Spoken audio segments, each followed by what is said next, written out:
আরজিকর হসপিটালের প্রাক্তন অধ্যক্ষ সন্দীপ ঘোষ এবং টালা থানার ওসি অভিজিৎ মণ্ডলকে তিলোত্তমার নৃশংস ধর্ষণ ও হত্যার জন্য সিবিআই গ্রেপ্তার করেছে। এটি যে মামলা চলছে, এই মামলার জন্য একটা ইতিবাচক দিক।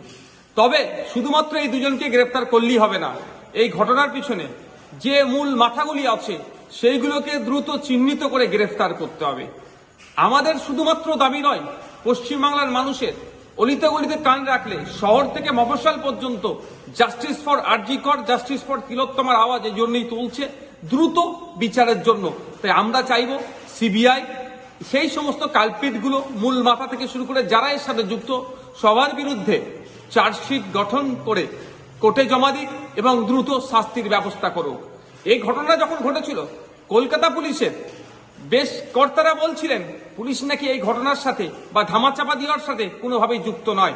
এখন একটা জিনিস পরিষ্কার হচ্ছে সিবিআই অ্যারেস্টের পরে যে ওখানে পুলিশ এই ঘটনার সাথে যুক্ত আছে এবং এভিডেন্স ট্যাম্পারিং এর সাথেও যুক্ত আছে। এই দায় নিয়ে কি কলকাতা পুলিশের সিপি পদত্যাগ করবেন, না রাজ্যের স্বাস্থ্য সচিব তিনিও পদত্যাগ করবেন? আর মাননীয় উদ্দেশ্যে বলবো, কলকাতা পুলিশের সিপি এবং স্বাস্থ্য সচিবকে এবার অব্যাহতি দিন।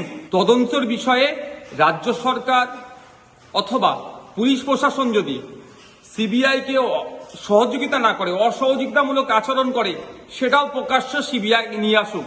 কারণ মানুষ রাস্তায় আছে, কোনোভাবেই ধামাচাপা দিক মেনে নেবে না। কারণ শহর থেকে মফস্বল justice for Tilottama, justice for RG Kar আওয়াজ উঠছে।